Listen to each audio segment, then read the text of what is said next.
इसके अंतर्गत हमने आपको बताया कि अर्थव्यवस्था में मुद्रा के प्रसार एवं संकुचन को कंट्रोल किया जाता है कि अर्थव्यवस्था में ना तो अधिक मुद्रा हो, ना ही अधिक मुद्रा, मतलब ना बहुत कम मुद्रा हो। ठीक है, अगर मुद्रा बहुत कम हो जाएगी तो मुद्रा की डिमांड तेजी से बढ़ेगी और इकोनॉमी में एक प्रकार की क्राइसिस जनरेट हो जाएगी।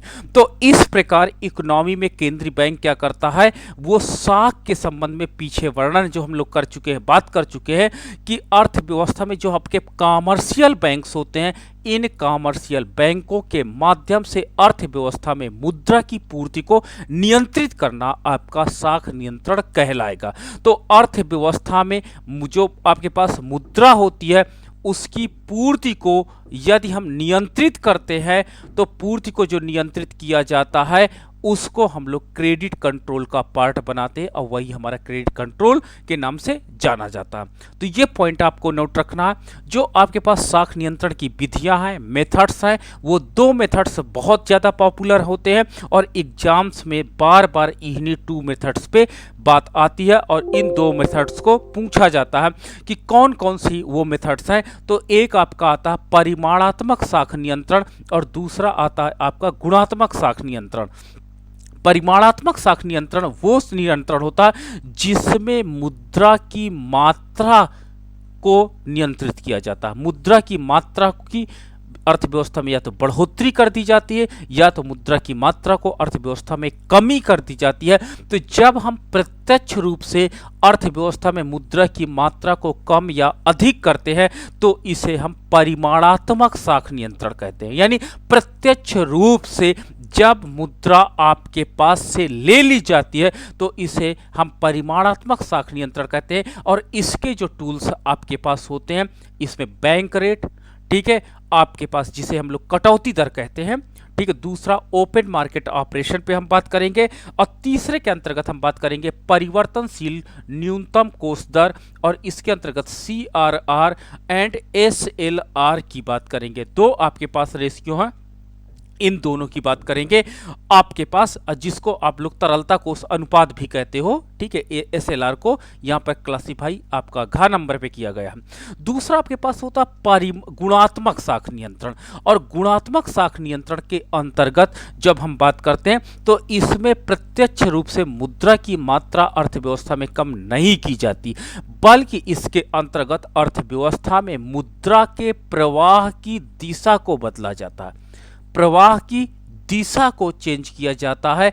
तो इसे हम लोग गुणात्मक साख नियंत्रण कहते हैं और इसके अंतर्गत reserve bank of India commercial बैंकों को आदेश जारी करता है और आदेश जारी करने का तात्पर्य ये होता है कि जो मनी का फ्लो है वो इकोनॉमी में हम लोग डायरेक्शन उसका चेंज करते हैं और इसीलिए गुणात्मक साख नियंत्रण को हम लोग अप्रत्यक्ष विधि के नाम से भी जानते हैं। तो ये आपका पास जो साख नियंत्रण होता है ये अप्रत्यक्ष विधि के अंतर्गत जाना जाता है और इसके अंतर्गत पहला है चुने हुए साख नियंत्रण, दूसरा साख की राशनिंग, तीसरा नैतिक दबाव और चौथा विज्ञापन विधि और पांचवा आपके प्रत्यक्ष कार्रवाई। ये 5 पॉइंट इसके अंतर्गत हम बेसिकली आपके साथ डिस्कस करेंगे। तो साख नियंत्रण की जो विधियां होती हैं, मेथड्स होते हैं, वो प्रॉपरली 2 मेथड्स होते हैं, लेकिन इन 2 मेथड्स में पहला मेथड जो आपका परिमाणात्मक साख नियंत्रण होता है, इसके अंतर्गत प्रत्यक्ष रूप से मुद्रा की मात्रा को अर्थव्यवस्था में क्या किया जाता है, हटा दिया जाता है या इसके अंतर्गत मुद्रा की मात्रा को बढ़ाया जाता है। ये एक प्रकार का पावरफुल ब्रेक है। अगर मैं कहूँ इन्फ्लेशन के विरुद्ध, ये एक प्रकार का पावरफुल ब्रेक है कि अर्थव्यवस्था से डायरेक्ट आप मुद्रा की मात्रा को कम या अधिक कर सकते हैं। लेकिन गुणात्मक विधि को हम लोग जो अप्रत्यक्ष कहते हैं, अर्थव्यवस्था में इन्फ्लेशन को आपको रोकना है, तो ये पावरफुल तो है लेकिन उतनी पावर नहीं होती है जितनी परिमाणात्मक साख नियंत्रण के अंतर्गत होती है। तो इस प्रकार अर्थशास्त्री क्या करते हैं, इट विल बी डिपेंड कि कौन सा साख नियंत्रण लगाया जाए, वो डिपेंड करता है इकोनॉमी की कंडीशन पर। अगर नॉर्मल इन्फ्लेशन है तो गुणात्मक साख नियंत्रण के माध्यम से इकोनॉमी में आप ये कंट्रोल कर देते हैं इन्फ्लेशन को। लेकिन अगर आपकी इकोनॉमी में लगता है कि बहुत ज़्यादा इन्फ्लेशन है तो उस इन्फ्लेशन को कंट्रोल करने के लिए RBI क्या करती है कि अर्थव्यवस्था में प्रत्यक्ष रूप से मुद्रा की मात्रा को कम किया जाता है, और वो कम करने का तरीका आपका होता है बैंक रेट, आपके पास ओपन मार्केट ऑपरेशन, आपके पास वेरिएबल रिजर्व रेशियो, एंड आपके पास क्या होता है तरलता कोष अनुपात। ये चार माध्यम है जिसके द्वारा अर्थव्यवस्था से डायरेक्ट मुद्रा को हटा दिया जाता है, जबकि गुणात्मक साख नियंत्रण विधि के अंतर्गत केवल मुद्रा के प्रवाह की दिशा बदली जाती है ताकि उस मुद्रा की वेलोसिटी पर परिवर्तन आ जाए, और उस सेक्टर में मुद्रा को भेजा जाता है जहां पर मुद्रा की चलन गति कम होती है। जहां पर मुद्रा की चलन गति कम होती है उस साइड पे मुद्रा का प्रवाह कर दिया जाता। इससे क्या हो जाता, इकोनॉमी में मुद्रा की मात्रा आपकी इकोनॉमी में कम हो जाएगी, क्योंकि वेलोसिटी का मान कम हो जाएगा, और जब वेलोसिटी का मान कम हो जाता है तो इकोनॉमी में इन्फ्लेशन कंट्रोल हो जाता है। मैंने आपके साथ डिस्कस किया था MV इक्वल टू PT की मैंने बात की थी, और इकोनॉमी में मैंने बताया था कि M एंड V, ठीक है, आपका P equal to M and V दोनों प्रोपोर्शनेट कोरिलेटेड है। अगर M का मान बढ़ेगा तो P का मान बढ़ेगा, प्राइस ऑफ कमोडिटी बढ़ेंगी, और अगर V का मान बढ़ेगा तो भी प्राइस ऑफ कमोडिटी बढ़ेंगी। एक अगर मैं बात करूं तो मुद्रा परिमाण, जो परिमाणात्मक नियंत्रण है, वो M के मान को डायरेक्ट कम करने की बात की जा रही है, और गुणात्मक विधि के अंतर्गत वेलोसिटी के मान को परिवर्तित करने की बात यहां पर की जा रही है। ये पॉइंट आपको नोट करना है, ठीक है। तो ये दो पॉइंट आपको नोट करने हैं। प्रोफेसर फिशर की जो थ्योरी थी उसमें M और V जो पार्ट थे वो कहीं ना कहीं यहां पर आपके जो क्रेडिट कंट्रोल मेथड है उससे इंटरलिंक हो जाते हैं। चलिए अब हम बात करते हैं परिमाणात्मक साख नियंत्रण के अंतर्गत हम कैसे प्रत्यक्ष रूप से इकोनॉमी से मुद्रा की मात्रा को कैसे कम करते हैं, इस बात पर हम डिस्कस करते हैं। तो परिमाणात्मक साख नियंत्रण, इसके अंतर्गत जब हम बात करते हैं बैंक रेट की, तो बैंक रेट वो रेट है, ठीक, वो दर जिस पर देश का जो केंद्रीय बैंक होता है वो सदस्य बैंकों के प्रथम श्रेणी के बिलों की पुनर्कटौती करता है या भुनाता है, ठीक है। सीधा शब्दों में कह दो कि जिस दर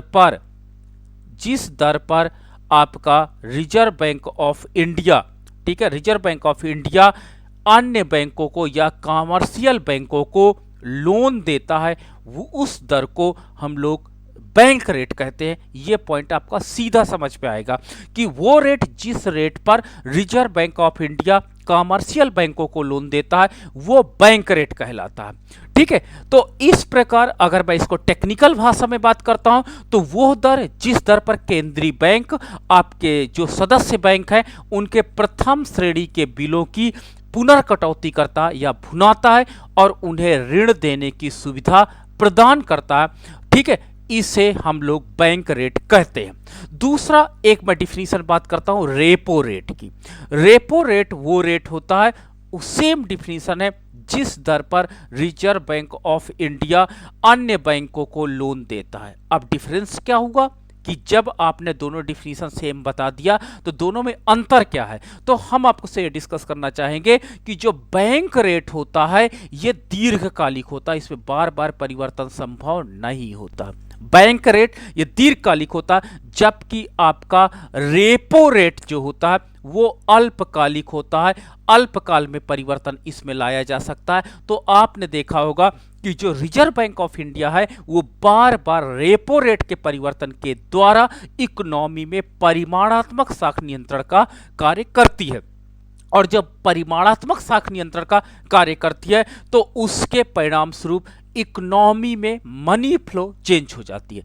अब प्रश्न उठता कि ये कैसे क्रेडिट कंट्रोल करता है बैंक रेट। तो चलिए, बैंक रेट वो रेट होता है जिस रेट पर रिजर्व बैंक ऑफ इंडिया अन्य बैंकों को लोन देता है। सपोज दैट आपका रिजर्व बैंक ऑफ इंडिया ने कमर्शियल बैंक सच एज आपका SBI है, इसको लोन 9% ब्याज बैंक रेट पर दिया, तो निश्चित बात है कि जो SBI लोन देगा, क्योंकि वो स्वयं RBI से 9% पर लोन लिया है, तो निश्चित रूप से कि 10% के नीचे या 9 पॉइंट के ऊपर ही कहीं ना कहीं आपका इंटरेस्ट रेट रखेगा अन्य व्यक्तियों को लोन देने के लिए। तो ये पॉइंट एक क्लियर हो जाता है कि जो हम लोग अन्य व्यक्तियों को लोन देते हैं वो अन्य व्यक्तियों को जिस रेट पे लोन दिया जाता है, ठीक है, उसका मान अधिक हो जाता है। अगर रिजर्व बैंक ऑफ इंडिया 9% से कम में लोन प्रोवाइड करता है तो जब 9% से कम में लोन प्रोवाइड करेगा तो उसके परिणाम स्वरूप अर्थव्यवस्था में ब्याज की दर भी कम हो जाएगी। तो रिजल्ट क्या निकला कि इकोनॉमी में अगर बैंक रेट का मान ज्यादा होगा तो रेट ऑफ इंटरेस्ट का मान भी ज्यादा होगा, अगर बैंक रेट का मान कम होगा तो रेट ऑफ इंटरेस्ट का मान भी कम होगा। तो इससे जब ब्याज दरें प्रभावित होती हैं तो आप जानते हो ब्याज दरों में क्या रिलेशनशिप पाया जाता है। जो आपके पास इंटरेस्ट रेट होता है ये सेविंग का धनात्मक फलन होता है। अगर इकोनॉमी में ब्याज ज्यादा होगी तो लोग बचते ज्यादा करेंगे, ठीक है, क्योंकि हम भी ब्याज अच्छा लेना चाहते हैं, आप भी बैंक से ब्याज अच्छा लेना चाहते हो। तो इकोनॉमी में अगर ब्याज की दर का मान आर का मान ज्यादा होगा तो लोग सेविंग्स ज्यादा करते हैं, और सेविंग्स ज्यादा करने का मतलब यह होता कि इकोनॉमी में उनकी डिमांड कम हो गई है। जब लोग बचत ज्यादा करेंगे तो आप समझ सकते हो कि इकोनॉमी में मांग कम हो गई है तो मूल्य कम होगा, अर्थात इन्फ्लेशन कंट्रोल हो जाएगा। वहीं अगर रेट ऑफ इंटरेस्ट का मान कम होगा तो लोग बचत कम करेंगे, जब बचत कम करेंगे तो आप समझ सकते हो कि जब बचतें कम होगी तो आपके हाथ में मनी होगी और वो डिमांड के रूप में कन्वर्ट हो जाएगी। दूसरी चीज आपने देखा होगा कि जो इन्वेस्टमेंट होता है it is also function of rate of interest, ये भी ब्याज की दर का फलन होता है। अगर ब्याज की दर का मान ज्यादा होगा तो लोग निवेश कम करेंगे, और अगर ब्याज की दर का मान कम होगा तो निवेश अधिक करेंगे। तो इस प्रकार हमने कहा कि बैंक रेट या रेपो रेट के माध्यम से इकोनॉमी में आपका जो मनी फ्लो होता है उसको रेट ऑफ इंटरेस्ट के माध्यम से हम लोग फ्लैक्चुएट करते हैं, और जब हम लोग फ्लैक्चुएट करते हैं तो उसके परिणाम स्वरूप हम ये देख सकते हैं कि इकोनॉमी में जो आपका मुद्रा का मात्रा है वो बैंक रेट काफी तेजी से कम या अधिक कर सकता है, ठीक है। तो ये आपका बैंक रेट का एक इंपॉर्टेंट रोल था। अब हम बात करते हैं आगे। तो इस मेथड का प्रयोग आपसे एग्जाम में पूछा जा सकता, कहां पर किया गया, तो बैंक ऑफ इंग्लैंड ने सबसे पहले प्रयोग किया था 1839 में, ठीक है। तो उन्होंने बैंक रेट के माध्यम से इकोनॉमी में मनी की जो क्वांटिटी थी, मात्रा थी, उसका मान कम या अधिक किया था। इस विधि के अनुसार जब केंद्रीय बैंक साख की मात्रा में कमी करना चाहता है, ठीक है, चाहता कि इकोनॉमी मुद्रा की मान कम हो जाए तो वो बैंक दर में कमी कर देता है, ठीक है। देखो केंद्रीय बैंक साख की मात्रा में कमी करना चाहता तो बैंक की दर में वृद्धि, सॉरी यहां गलत है, वृद्धि कर देता है।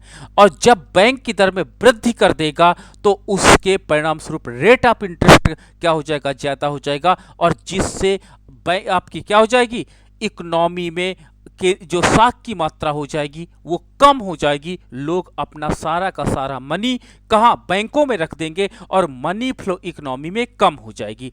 तो इस प्रकार जो बैंक रेट होता है ये इंपॉर्टेंट रोल प्ले करता है इकोनॉमी में करेंसी फ्लो को, करेंसी की क्वांटिटी को अधिक या कम करने में, ठीक है। दूसरा हमारे पास पार्ट हम डिस्कस करते हैं इसी परिमाणात्मक विधि के अंतर्गत, वो है ओपन मार्केट ऑपरेशन के नाम से जाना जाता है, और इसको OMO के नाम से भी आप जान सकते हो। इसका प्रयोग सबसे पहले जर्मनी में किया गया था, ठीक है, जर्मनी में किया गया था। और वहां पर क्या हुआ कि जब आपकी अर्थव्यवस्था में बहुत अधिक मात्रा में मुद्रा हो जाती है तो ये क्या करते हैं, डिबेंचर पेपर आपके पास सिक्योरिटी पेपर ओपन मार्केट में बेचने लगते हैं। अब आप समझ सकते हो कि मान लीजिए रिजर्व बैंक ऑफ इंडिया ने कहा कि आइए मुझसे एक 10,000 का डिबेंचर पेपर लीजिए और इस पर 8% ब्याज कमाइए, ठीक है, ये ब्याज की दर आपको कहीं नहीं मिलेगी। तो हम भी चाहते हैं कि इस प्रकार का डिबेंचर पेपर परचेज करें क्योंकि इस पे अच्छा ब्याज मिलेगा। तो मैं जाता हूं और 10,000 का एक डिबेंचर पेपर मैं परचेज कर लेता हूं 8% की ब्याज लेने के। तो ओपन मार्केट से जैसे ही मैंने 10,000 का डिबेंचर पेपर खरीदा, मेरे हाथ की जो क्रय शक्ति है वो क्या हो गई, समाप्त हो गई, ठीक है। तो ओपन मार्केट ऑपरेशन के अंतर्गत reserve bank of India open market पे डिबेंचर पेपर, सिक्योरिटी पेपर, इस प्रकार के पेपर बेचने लगते हैं और इकोनॉमी में मुद्रा की मात्रा प्रत्यक्ष रूप से कम हो जाती है, क्योंकि लोगों की एक आशा होती है कि इन डिबेंचर पेपर, सिक्योरिटी पेपर में ब्याज अच्छा मिलता है और इस अच्छे ब्याज को अर्न करने के लिए वो लोग इन पेपर्स को खरीदते हैं और जिससे उनकी क्रय शक्ति कहां पे चली जाती है, उनकी मुद्रा कहां पे चली जाती है, रिजर्व बैंक ऑफ इंडिया के पास चली जाती है। दूसरी तरफ आरबीआई क्या करता है कि जब देखता है कि इकोनॉमी में डिफ्लेशन है, अर्थव्यवस्था में वस्तुओं तथा सेवाओं का मूल्य लगातार कम होता चला जा रहा है, तो वो इकोनॉमी में क्या करता है, इन डिबेंचर पेपर को पुनर्वापसी करता है। पुनर्वापसी करता है कि एक काम करिए, आइए और अपने डिबेंचर पेपर को हमको दीजिए और बदले में अपनी मनी को ले जाइए। तो जब ये अनाउंस करता तो आप समझ सकते हो जैसे डिबेंचर पेपर मैं वापस करूंगा, मैंने 10,000 जमा किया था, हो सकता है कि मुझे अब 20,000 मिलने वाला हो, तो 20,000 मिलेगा तो मेरी क्रय शक्ति पहले से बढ़ जाएगी और जब मेरी क्रय शक्ति पहले से बढ़ जाएगी तो इससे इकोनॉमी में फिर से इन्फ्लेशन आ जाएगा। तो खुले बाजार की क्रिया का तात्पर्य यहां पर यह हुआ कि अर्थव्यवस्था में जो आरबीआई होता है, रिजर्व बैंक ऑफ इंडिया, वो क्या करते हैं, सिक्योरिटी पेपर, डिबेंचर पेपर, इनके सेल्स के द्वारा अर्थव्यवस्था में मुद्रा की मात्रा को कम या अधिक करता है। यह पॉइंट आपका नोटेबल हो जाता है। ठीक है, तो ये इकोनॉमी में एक प्रकार का इमरजेंसी ब्रेक टाइप में बहुत अच्छा होता है। क्यों? क्योंकि इमरजेंसी टाइप में यह होता है कि लोग तुरंत इस प्रकार के सिक्योरिटी पेपर को खरीदना पसंद करते हैं और ये तुरंत इकोनॉमी से मनी को सोख लेता है। ठीक है, सोख लेने का मतलब होता है कि हो सकता है कि बैंक रेट के अंतर्गत आपने देखा होगा कि बैंक रेट के अंतर्गत मान लीजिए बैंकों के पास बहुत अधिक पूंजी है, ठीक है, कमर्शियल बैंकों के तो वो आरबीआई से क्यों लेने जाएंगे लोन?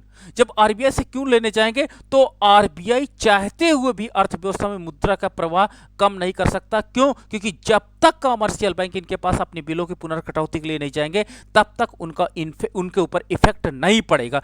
तो बैंक रेट से ज्यादा पावरफुल टूल्स के रूप में ओपन मार्केट ऑपरेशन को माना जाता है, क्योंकि यह इकोनॉमी से तुरंत का मतलब होता कल अगर आपने ओपन मार्केट ऑपरेशन के अंतर्गत सिक्योरिटी पेपर या डिबेंचर पेपर लॉन्च कर दिए तो उन डिबेंचर पेपर को क्या होता है, जब लोग खरीदेंगे तो इकोनॉमी में जो आपके पास मुद्रा की मात्रा है वो प्रत्यक्ष रूप से कम कर देते हैं। तो जर्मनी में जब इसको प्रयोग किया गया तो इसे बहुत इफेक्टिव माना गया।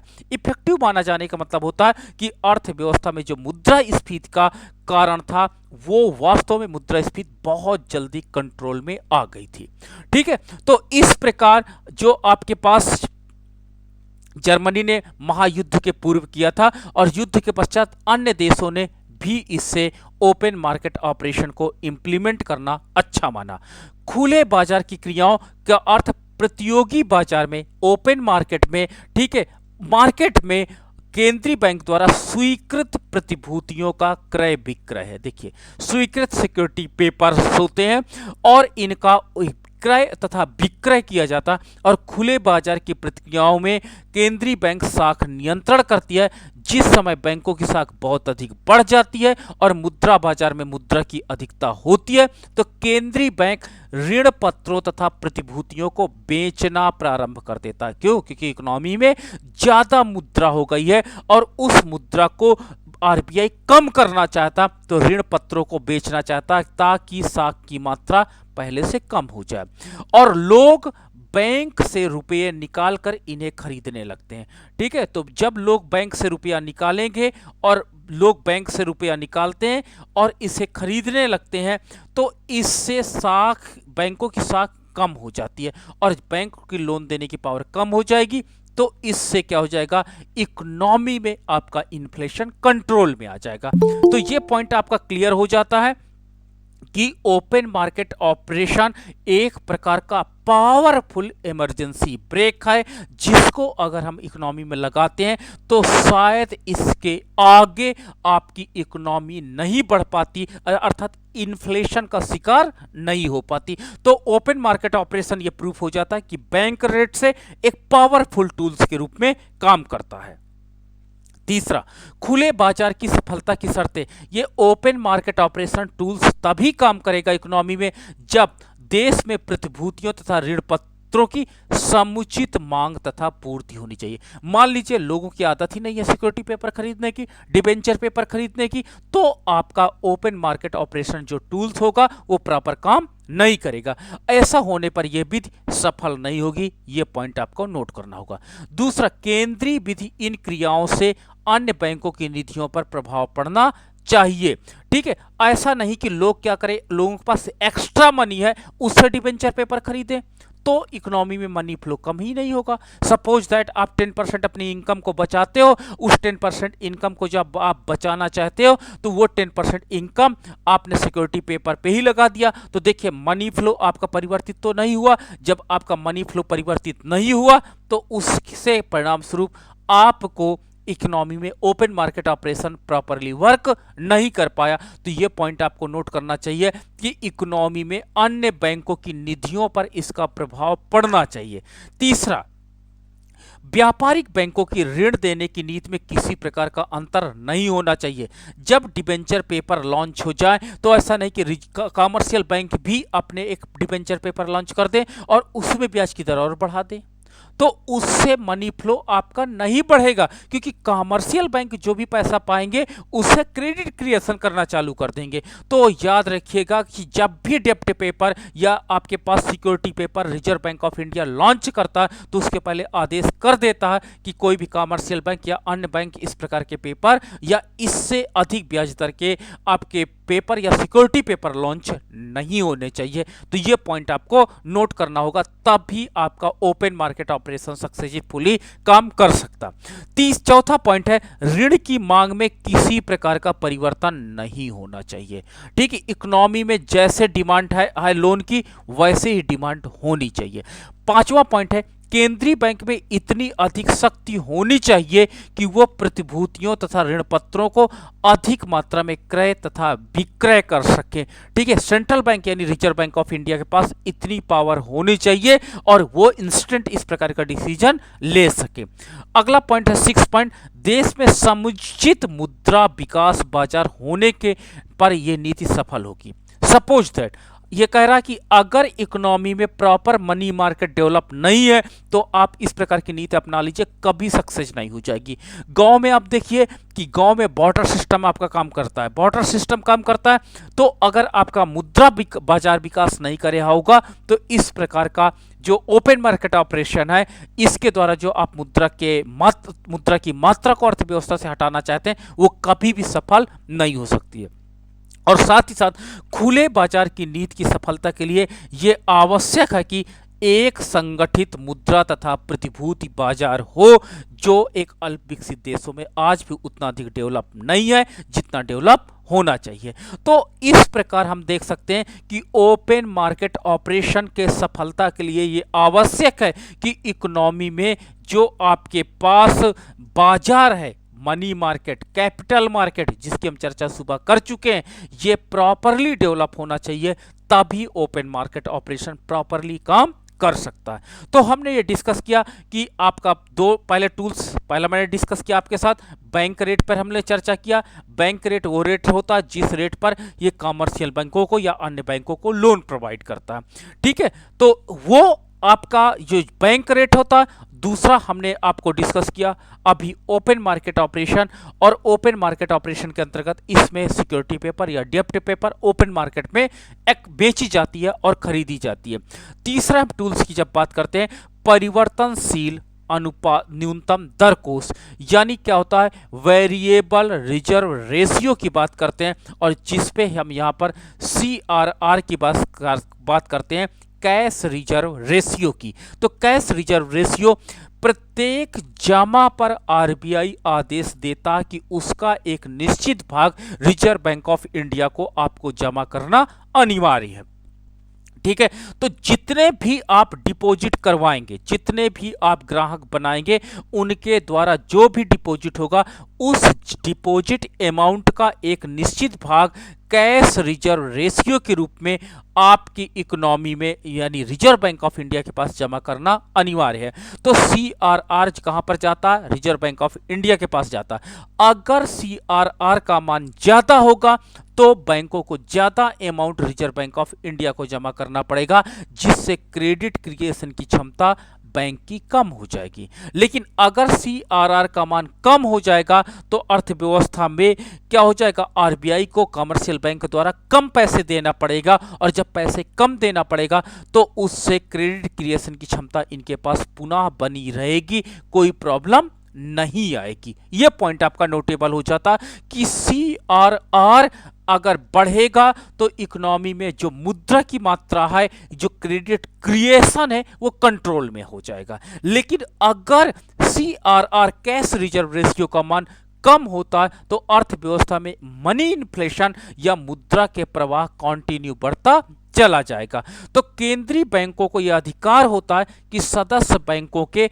चालू तथा स्थायी निक्षेपों का, ठीक है, जो भी जमा होती है, डिपॉजिट होती है, कुछ प्रतिशत नकद में अपने पास रखे। ये केंद्रीय बैंक या आपके रिजर्व बैंक ऑफ इंडिया के पास एक पावर होती है। तो ये पॉइंट आपको नोट करना बहुत इंपॉर्टेंट होता कि प्रत्येक जो डिपॉजिट होती है उसका एक निश्चित भाग आपको स्थायी निक्षेपों का कुछ प्रतिशत नकद में अपने पास रखे तथा इसे योग्यता अनुसार परिवर्तित कर सके, ठीक है, according to needs of monetary policy. यानी मॉनेटरी पॉलिसी के जो ऑब्जेक्टिव है उसके नीड्स के अनुसार आप परिवर्तित इसमें करना चाहिए। किसको? रिजर्व बैंक ऑफ इंडिया को, ठीक है। जब केंद्रीय बैंक और बैंक की साख में वृद्धि करना चाहते हैं तो इस प्रतिशत को कम कर देते हैं, यानी CRR का मान को कम कर दिया जाता है, जिससे बैंक अधिक मात्रा में पूंजी निकाल सके, ठीक है, और लोगों को उधार दे सके। इससे उनकी साख में वृद्धि हो जाती है। इसके विपरीत जब केंद्रीय बैंक साख को घटाना चाहती है तो न्यूनतम कोष दर के प्रतिशत को नहीं, जब केंद्रीय बैंक साख की दर को घटाना चाहती है तो वो CRR को बढ़ा देती है। जब CRR का मान बढ़ेगा तो उससे क्या हो जाएगा कि अब बैंकों की लोन देने की जो क्षमता होगी पहले से कम हो जाएगी, और जिसके परिणाम स्वरूप आपका अर्थव्यवस्था में अधिक क्रेडिट क्रिएशन नहीं होगा। तो इस प्रकार से जो क्रेडिट आपका CRR है इसका मान अगर ज्यादा होगा तो क्रेडिट क्रिएशन का मान कम होगा, और अगर CRR का मान कम होगा तो क्रेडिट क्रिएशन का मान ज्यादा होगा। यह पॉइंट आपको टेक्निकली यहां पे जानकारी होती है। तीसरा आपके पास होता तरल कोषानुपात, ठीक है। इस पद्धति का आविष्कार जो आपका होता द्वितीय महायुद्ध काल में हुआ था। इसके अंतर्गत देश के व्यापारिक बैंकों के लिए यह आवश्यक हो गया है कि वो अपनी कुल संपत्ति का एक भाग तरल के रूप में रखें, ठीक है। इसको कहते हैं वैधानिक तरलता अनुपात। वैधानिक तरलता अनुपात का मतलब होता है SLR, इसको कहा जाता है, SLR के नाम से जाना जाता है। इसके अंतर्गत रिजर्व बैंक ऑफ इंडिया ये आदेश करता है कि आपको प्रत्येक डिपॉजिट का एक निश्चित भाग आपको अपने पास तरल रूप में रखना होगा। ये पॉइंट आप याद रखिएगा।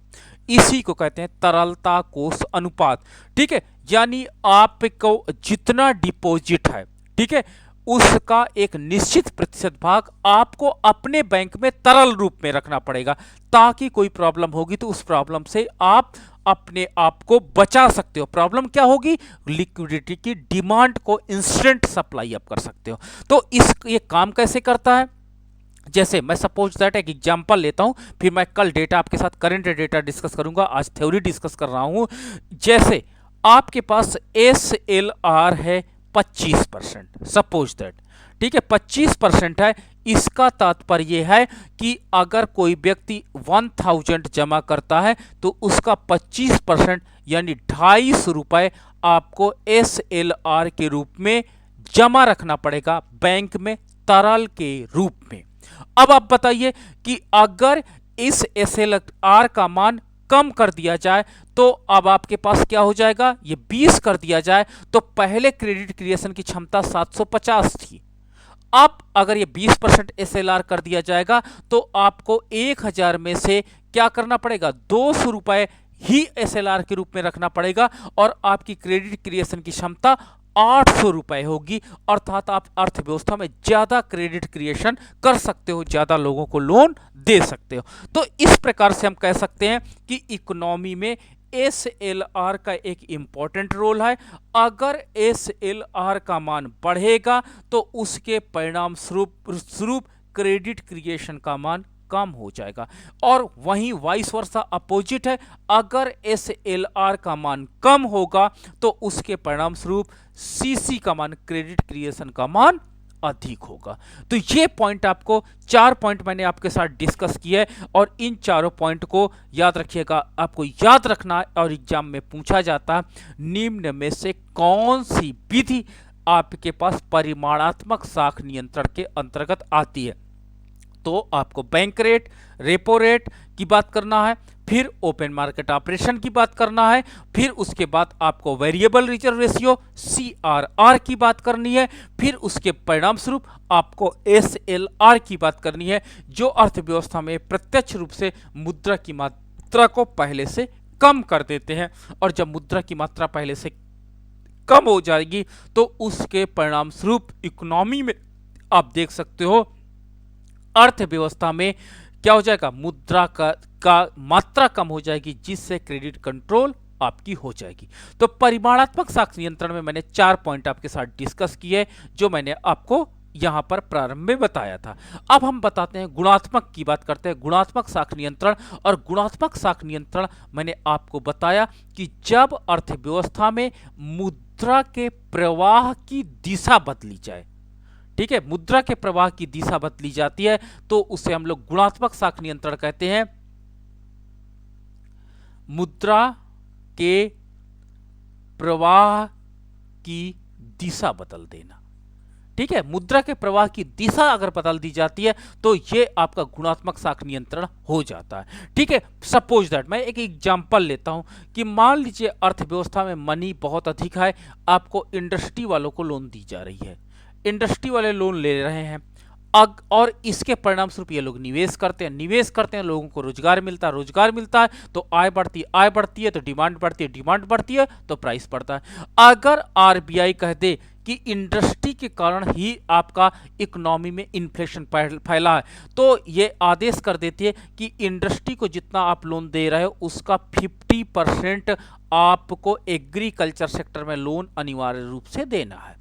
अब देखिए यहां पर क्रेडिट कंट्रोल हो गया, क्यों? क्योंकि अब आपकी इंडस्ट्री सेक्टर में लोन देने की क्षमता केवल 50% बची और 50% अब आपको एग्रीकल्चर सेक्टर में लोन देना है। तो आप क्या कहोगे कि अर्थव्यवस्था में मुद्रा की मात्रा तो उतनी है, बल्कि उसकी दिशा बदल गई, जो पहले इंडस्ट्री सेक्टर में थी अब एग्रीकल्चर सेक्टर की तरफ मोड़ी गई, जिससे वेलोसिटी का मान कम हो जाएगा, क्योंकि एग्रीकल्चर सेक्टर में लोग इंटरेस्ट कम दिखा रहे हैं और उससे क्या होता है कि इन्वेस्टमेंट कम करेंगे, जिससे लोग वो पैसा या तो लोग लोन लेने आएंगे भी तो उतना अधिक इस मनी का प्रयोग नहीं करेंगे, जिसके परिणाम स्वरूप आपका क्रेडिट कंट्रोल हो जाएगा, क्योंकि मुद्रा की चलन गति पहले से कम हो जाएगी। और जब मुद्रा की चलन गति पहले से कम हो जाएगी तो अर्थव्यवस्था में हमको क्रेडिट कंट्रोल दिखाई पड़ेगा। यह पॉइंट आपको नोट करना। इसके अंतर्गत मैं कुछ मेथड्स की बात करता हूं। अब मैं एक एक टॉपिक पे देखता हूं, डिस्कस करता हूं। पहला आपका आता है साख की राशनिंग आती है। केंद्रीय बैंक देश के व्यावसायिक बैंकों तथा मुद्रा बाजार की संस्थाओं के अंतिम ऋणदाता के रूप में काम करता है। कौन? Reserve bank of India. Reserve bank of India commercial बैंकों को या मनी मार्केट में लोन देता है। अंतिम एक प्रकार से जो वो संस्था है जो लोन देती है। केंद्रीय बैंक जब अन्य बैंकों की मांग को पूरा नहीं कर पाता तो इसे राशनिंग कर देता है। राशनिंग करने का मतलब होता है कोटा निर्धारित कर देना।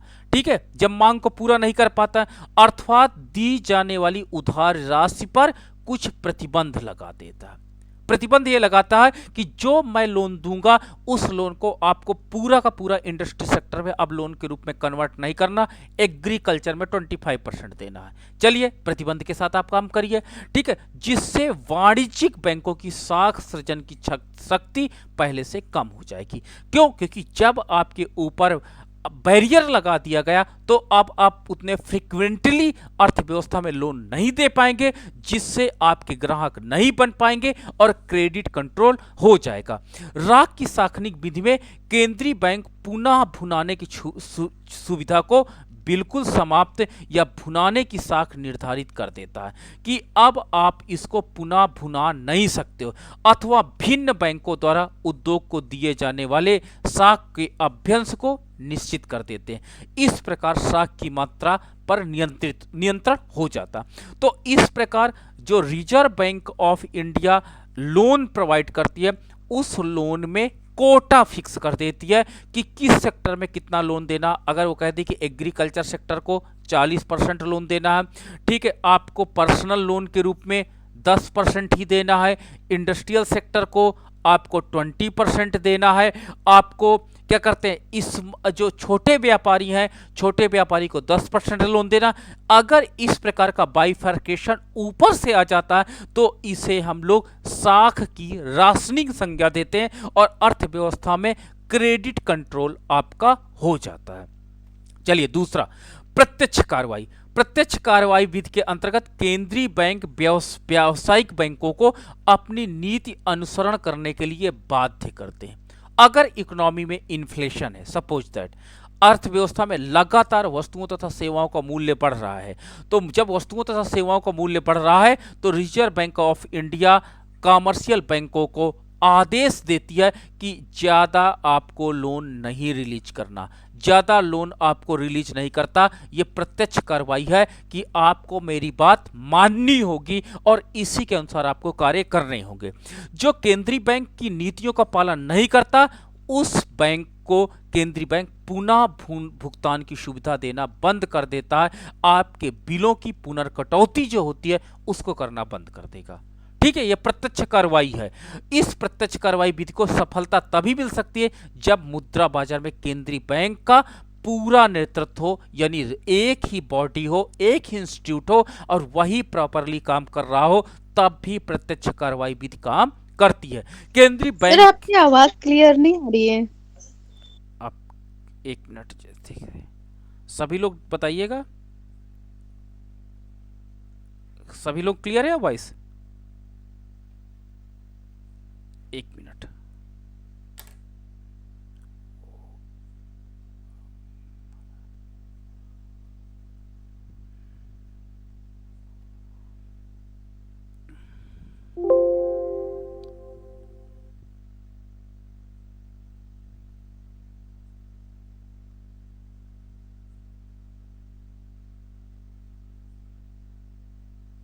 Hello hello,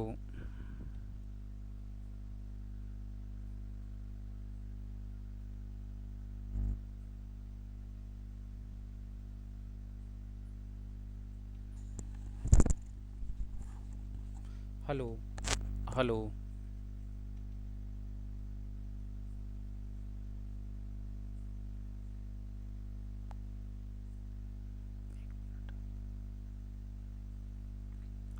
hello hello,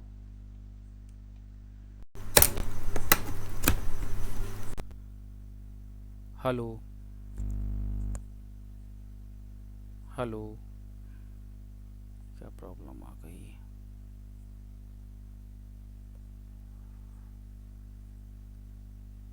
hello hello hello, हाँ वॉइस क्लियर है अब? बोलिएगा एक जी लोग। सर अभी क्लियर है। हाँ, नेटवर्क वीक हुआ था, कोई बात नहीं, ठीक है, आपने इंटीमेट कर दिया था। चलिए, इतना क्लियर हुआ मैटर? आप लोग बताइए थोड़ा सा, जितना मैंने अभी आपके साथ डिस्कस किया, फिर मैं आगे बढ़ता हूँ। इतना आप लोग समझ में आ रहा है बात? क्लियर है ना?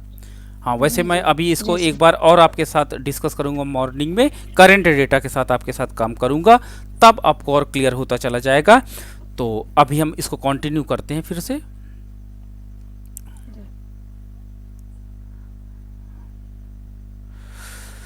तो हमने डिस्कस किया आपके साथ साख की राशनिंग। साख की राशनिंग के अंतर्गत हमने बताया कि जब reserve bank of India quota निर्धारित कर देता है, तो जब कोटा निर्धारित कर देता है तो उसके परिणाम स्वरूप आपका इकोनॉमी में जो मनी फ्लो होता है वो मनी फ्लो चेंज हो जाता है और मनी फ्लो का मान कम हो जाता है, जिससे आपका क्रेडिट कंट्रोल होने लगता है। दूसरी बात हमने डिस्कस की थी आपके साथ प्रत्यक्ष कार्रवाई की। प्रत्यक्ष कार्रवाई क्या क्या होता है, इसके अंतर्गत रिजर्व बैंक ऑफ इंडिया अपने उद्देश्य को शेयर कर देता है।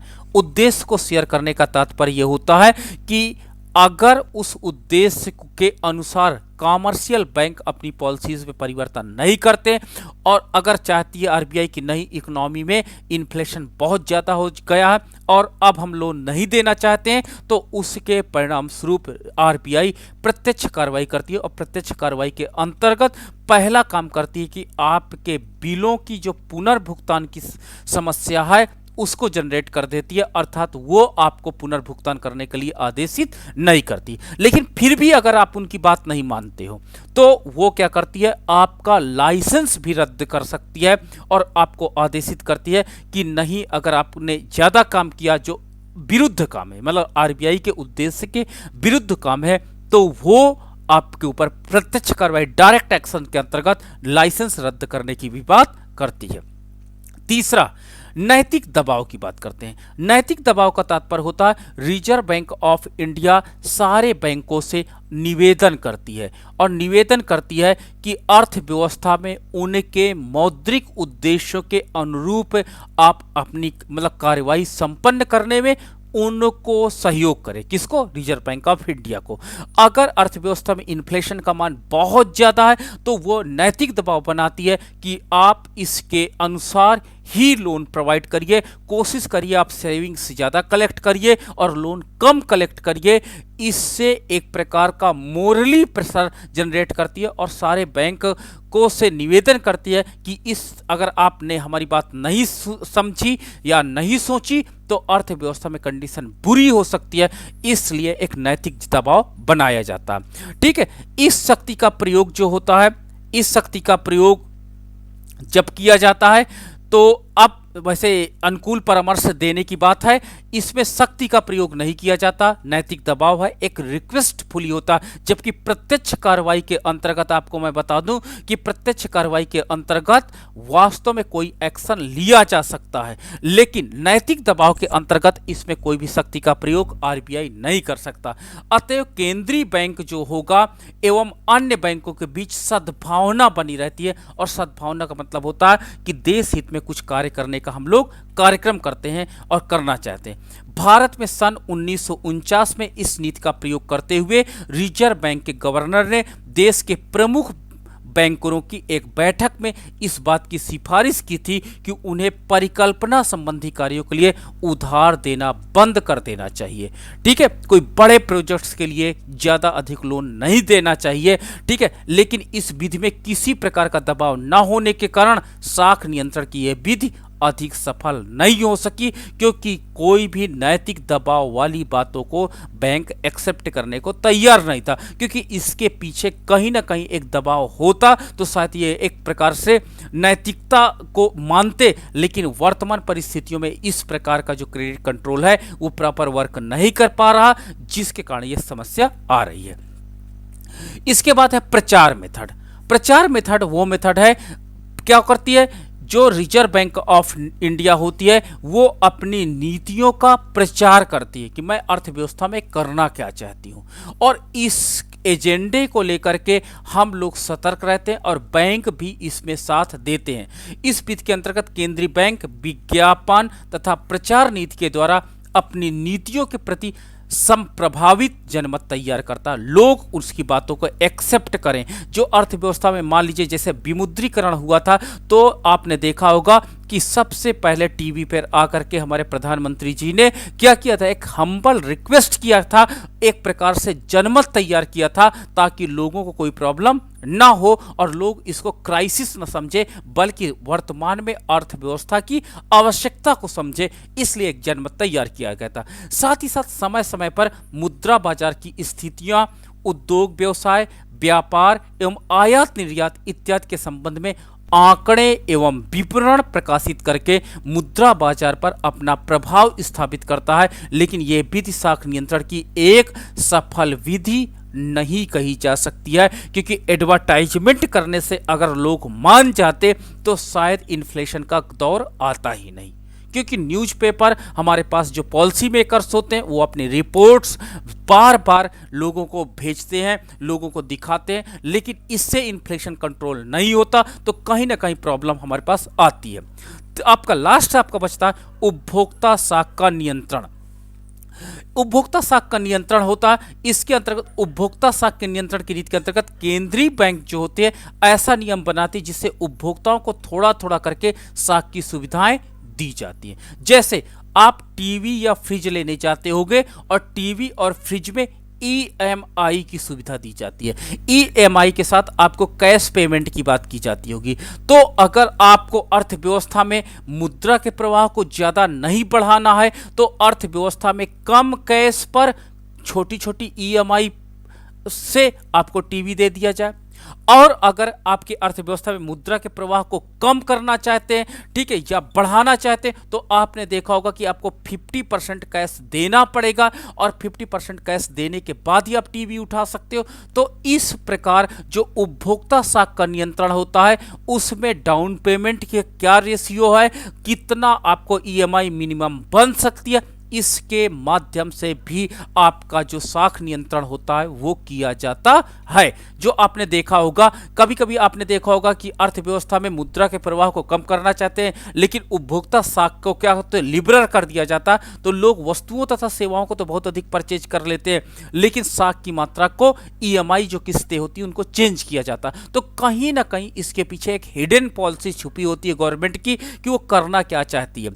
ठीक है, साख नियंत्रण की परिमाणात्मक एवं गुणात्मक विधियों का अध्ययन करने के बाद अगर हम इस निष्कर्ष पर पहुंचते कि दोनों विधियां एक दूसरे के, ठीक है, पूरक रूप में प्रयोग किया जाना चाहिए, क्योंकि किसी एक विधि के प्रयोग से उसे समुचित एवं प्रभावपूर्ण साख नियंत्रण संभव नहीं हो सकता। तो हमने देखा कि जो आपका क्रेडिट कंट्रोल, अभी आपको मैंने देखा क्रेडिट कंट्रोल जो दो मेथड से होता है, आपके पास एक क्वांटिटेटिव मेथड था, एक आपके पास क्वालिटेटिव मेथड है। दोनों मेथड क्या होते, अर्थव्यवस्था में प्रभावी होते। जब मैंने बताया कि मुद्रास्फीति की दर कम होती है तो क्वालिटेटिव मेथड को, गुणात्मक साख नियंत्रण विधि को प्रयोग किया जाता, लेकिन जब अर्थव्यवस्था में इन्फ्लेशन बहुत तेजी से फैल जाता तो वहां पर हम लोग क्या करते हैं, वहां पर आपका परिमाणात्मक साख नियंत्रण की विधि का प्रयोग किया जाता है, जिससे अर्थव्यवस्था में जो क्रेडिट होती है, साख होती है, तेजी से कंट्रोल हो जाती है।